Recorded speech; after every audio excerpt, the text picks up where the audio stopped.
everyone, welcome to Bickering Book Reviews. I'm Sarah. And I'm Becky. And today we're talking about 10 Truths and a Dare by Ashley Elston. This is actually the second book in a series which we read nowhere. You don't necessarily need to read the first book in the series to get this one, but it's part of a series. It kind of threw me though. So I'm starting reading it and I'm like, but these are the same characters. And I actually went back in on Goodreads and usually it tells you like the series title and it didn't. So I mean, it's not a sequel. I would say it's a companion. So it's a companion to 10 Blind Dates. Yeah. They didn't tell okay. So this one talks about the Fab Four, but the Fab Four that it focuses on is Olivia. And so Olivia is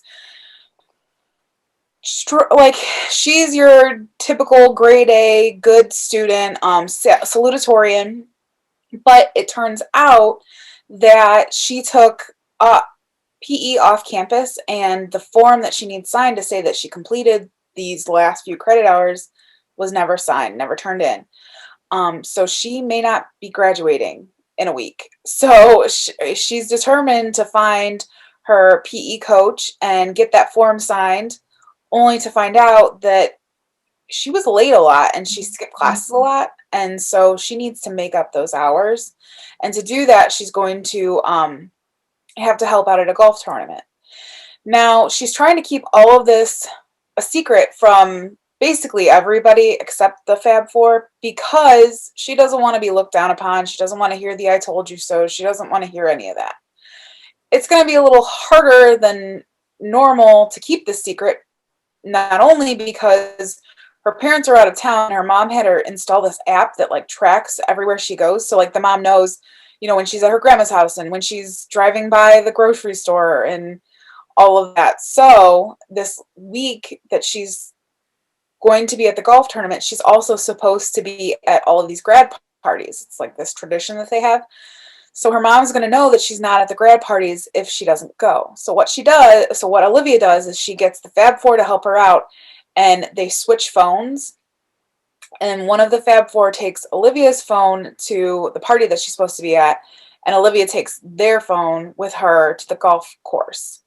Can Olivia keep the secret? Who knows? But also, while at the golf course, there is one guy who she's starting to have a fling with, or starting to like, but her family really might not like her getting with him because he's friends with the evil Joes, and they're dead to the Fab Four.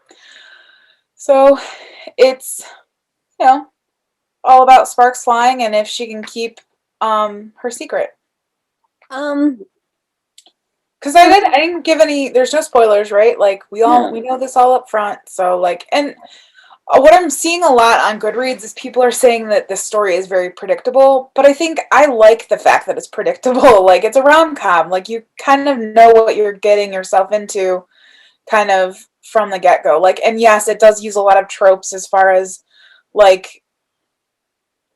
talking to the mysterious boy thinking he's one person but really he's another, that kind of thing.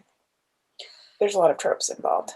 So yeah, and there were aspects of this book I liked, but there were aspects of this book that it's not that I disliked it. Parties. I think I liked the parties. I think that's what made it different from the 10 Blind Dates. I didn't like the dates, but in this book I liked the parties. And so you have to really kind of like the parties because they're a big part of this book. I actually kind of wish that we had gotten to actually see more of the parties. And I thought it was interesting in the author's note, she talked about how she kind of came up with this idea for this book because her son was a graduating senior last year, and because of COVID, he missed his parties. So she wrote this book with all the parties. So I thought that was kind of cool. I did like the parties. I liked the boy, Leo. I thought he was he was just a good guy, and I liked that he was a good guy. And I think it helps balance out some of the characters too. So you've got the evil Joes who were in the first book and they were just caricature evil. But I think Leo kind of provides this balance to show readers kind of insight into the other side of the story. You know what I mean? Yeah. And I like that because you go between when the other people have the phone. And I think she did a good job of distinguishing their voices. So like Olivia's part versus when Sophie has the phone or when Wes has the phone, the narrative voice sounded very different. And Yes. not every author does that. So I appreciated that. I just never warmed all the way up to Olivia. Oh, really? I liked Olivia. I liked her and Leo together. I liked Leo. I found Olivia unbelievable.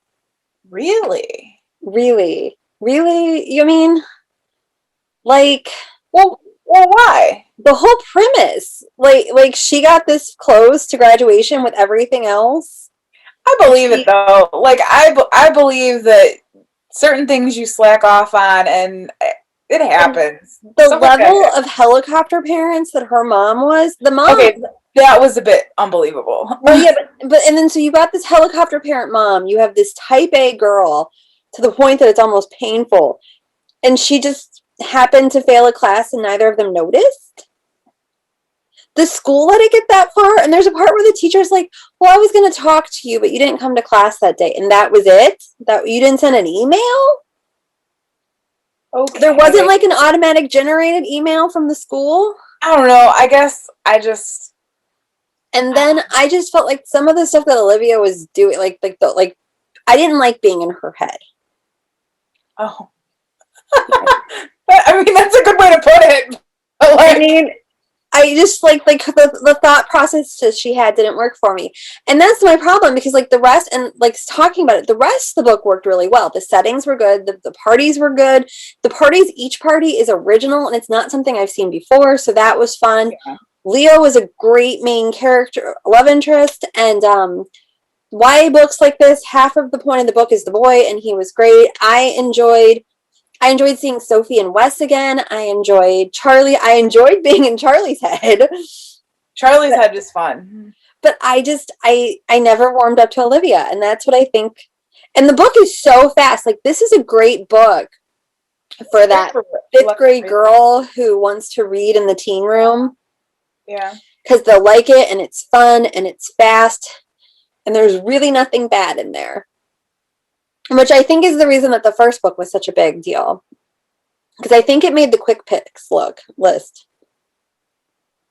I don't know. I just know that I like this one better than I like the first one. I liked And the first one because I better. liked Olivia better than Sophie, but I get what you're saying about kind of her thought process. Like at this point, like golf is obviously not a blow off class if it could possibly stop you from graduating. So Right. maybe stop trying to.